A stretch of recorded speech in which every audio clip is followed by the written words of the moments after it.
வணக்கம், welcome to my YouTube channel Saishi Max. நம்ம இன்னைக்கு இந்த வீடியோல என்ன பார்க்க போறோம் அப்படின்னா, இதுதான் என்னோட ஃபர்ஸ்ட் வீடியோ. நம்ம வந்து ஒரு vlog தான் பார்க்க போறோம். என்ன vlog அப்படின்னா, இவரை வச்சுதான் ஒரு vlog. இவருன்னா இது என்னோட ஸ்விங் மிஷினு.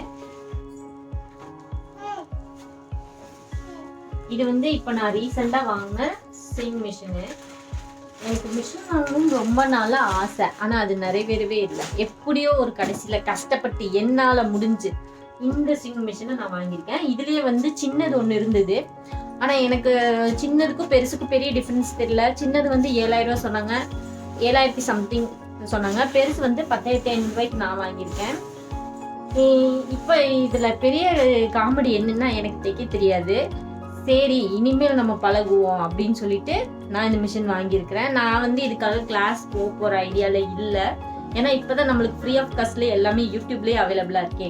சரி, நம்ம வந்து வீடியோஸ் பார்த்தே நம்ம கற்றுக்கலாம் அப்படின்னு சொல்லிட்டு தான் நம்ம கற்றுக்கிறத நம்மளும் ஒரு வீடியோ போட்டோம்னா நம்ம மாதிரி தைக்க தெரியாதவங்க நிறைய பேருக்கு அது இன்ஸ்பிரேஷனாக இருக்கும்ல.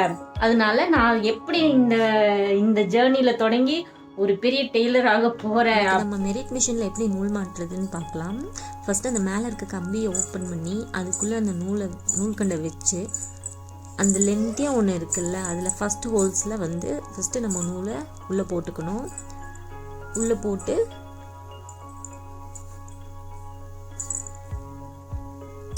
அதை வெளியே எடுத்து அந்த டென்ஷனுக்கு நேராக வந்து நம்ம ஃபஸ்ட்டு கொண்டு வந்துக்கணும். அதை நல்லா டைட்டாக பிடிச்சிட்டு அந்த டென்ஷனுக்கு நேராக நம்ம அதை டைட்டாக கையில் வச்சுக்கிட்டு அதில் ஒரு சுற்றி வெளியே எடுத்தோம்னா அந்த கம்பிக்கு மேலாப்பில் அந்த நூல் வரும். அந்த வளைவாக ஒரு கம்பி சைடில் இருக்கு இல்லையா, அந்த கம்பிக்கு மேலாப்பில் வரும். அந்த கம்பிக்கு உள்ளே நம்ம நூலை விட்டு வெளியே எடுத்து ஒரு சின்ன அந்த ரவுண்ட்லேயே ஒரு ஷார்ப்பாக ஒரு பக்கம் இருக்கும், அந்த பக்கத்துக்கு உள் வழியாக நம்ம நூலை விட்டு அதுக்கப்புறம் அந்த சின்ன கம்பி வழியாக திரும்பவும் நம்ம நூலை விட்டு அதுக்கு கீழாப்பில் நூல் வர மாதிரி நம்ம பார்த்துக்கணும். அப்போ நீங்கள் நூலை இழுத்து பார்க்கும்போது நூல் ஃப்ரீயாக வந்துருச்சுன்னா நீங்கள் கரெக்டாக போட்டீங்க. இப்போது மேலே இருக்க அந்த கொக்கி மாதிரி ஒரு இதில் வந்து ஒரு ஹோல்ஸ் இருக்குல்ல, அந்த ஹோல்ஸ்குள்ளே இப்போ நம்ம நூலை போட்டுக்கணும். நூலை போட்டு வெளியே எடுத்தோம்னா அடுத்து ஊசிக்கு நேராக மேலே ஒரு கம்பி வந்து நீட்டிகிட்ருக்கோம். அந்த நூல் வந்து அங்கேயும் இங்கேயும் நகராமல் வந்து பார்த்துக்கிறதுக்கு அந்த கம்பி மாதிரி ஒரு இது கொடுத்துருப்பாங்க. அந்த இதில் வந்து நம்ம வந்து நூலை மாட்டி விட்டுறணும். அப்போ வந்து அது நகராமல் கொஞ்சம் நூல் வந்து ஸ்டேபிளாக இருக்கும். அந்த இதில் நம்ம போட்டுக்கலாம். அந்த இதில் போட்டதுக்கப்புறம் நேராக ஊசியில் நம்ம கொடுத்துக்கலாம். ஊசி வந்து உள்ளே இருந்துச்சுன்னா அந்த இதை வந்து அட்ஜஸ்ட் பண்ணி ஊசியை வந்து மேலே எடுத்துட்டு அதில் வந்து நீங்கள் நூலை போட்டு அதை வந்து கீழால் எடுத்து விட்டுருங்க.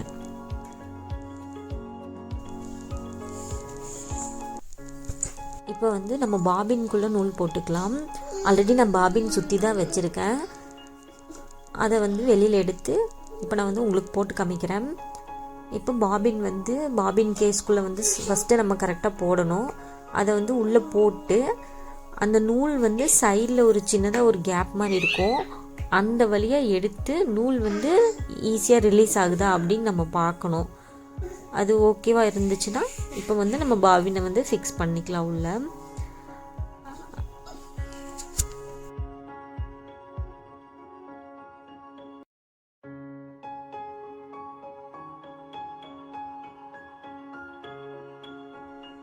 இந்த பாபின் கேஸ்குள்ளே நூலை மாட்டினதுக்கப்புறம் நம்ம வந்து அப்படியே டேரெக்டாக கீழே கைவிட்டு நம்ம போட்டுக்கலாம்.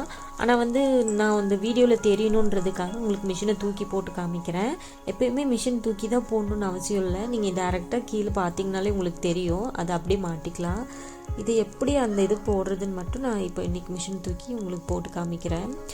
உள்ளே வந்து அந்த சின்ன கூண்டு மாதிரி இருக்குல்ல, அதில் ஒரு சின்ன கம்பி மாதிரி நீட்டிகிட்ருக்கும், அதுவும் அது சென்ட்ரு பாயிண்ட்டு. அதுக்குள்ளே கரெக்டாக அதை ஃபிக்ஸ் பண்ணி ஒரு சத்தம் கேட்டுச்சுன்னா அது அப்படியே லேட்ச் ஆகிடுச்சு.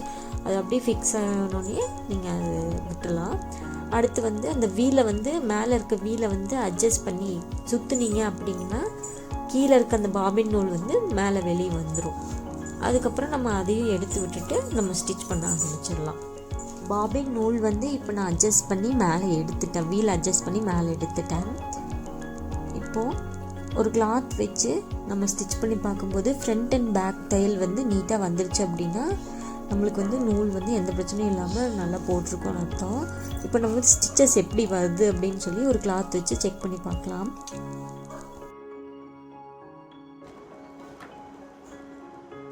நம்ம இதில் ஸ்டிச் எப்படி விழுதுன்னு பார்க்கலாம். இப்போ நம்ம த்ரெட்டு போட்டாச்சு. இப்போ வந்து இந்த இது பேக் ஃபுட்டை வந்து தூக்கி இருக்கு, அது கீழே இறக்கி வச்சுருக்கு.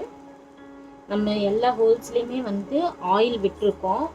அப்போ தான் வந்து எந்த இது இல்லாமல் நல்லா வந்து இது போகும். அதனால நம்ம ஆயில் விட்டுட்டு இப்போ இது கீழே இறக்கியாச்சு. இறக்கிட்டு போட்டு பார்க்கலாம்.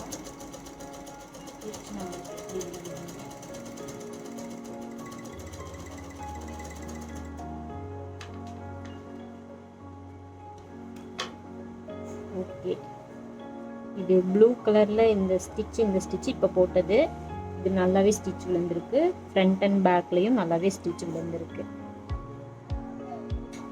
என்னோட வீடியோஸ் பிடிச்சிருந்தா மறக்காமல் சப்ஸ்கிரைப் பண்ணுங்கள், லைக் பண்ணுங்கள், ஷேர் பண்ணுங்கள். இன்னும் இது மாதிரியான நிறைய வந்து வீடியோஸ் வந்து உங்களுக்கு காத்துக்கிட்டு இருக்கு. நன்றி.